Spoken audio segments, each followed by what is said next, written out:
First, let's take the squared series and subtract the normal series 1 plus 2 plus 3 and so on. We'll get a new series. If we take 2 as a common factor, do you know which series that is? Here comes our Pascal's triangle. And as you can see, this series actually matches it. You might be wondering how I'm so sure. Don't worry. I'll show you that too.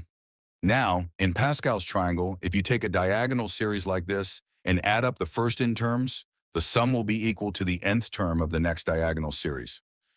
So, summing the first n terms of this series gives the nth term of this series, which is definitely NC3. But since we have two n's here, let's rename one of them to n prime.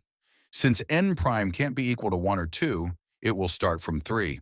So if n equals 1, then n prime equals 3. Now we get n prime equals to n plus 2. Notice that the sequence starts from 0, which means the number of terms isn't n, but rather n minus 1. So let's input n minus 1 instead of n. Now we got n cubed negative n divided by 6.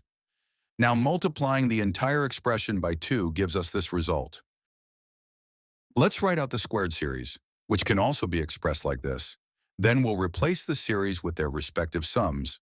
After simplifying, we get the final result.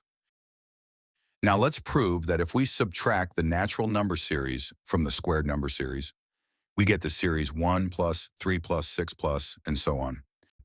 Let's say k squared is a term from the squared series, and k is the corresponding term from the natural number series. Now if we subtract k from k squared, and then divide the result by 2, we get this expression, which can be written as kc2. And clearly this is the series we were working with. That's all for today. Know thyself.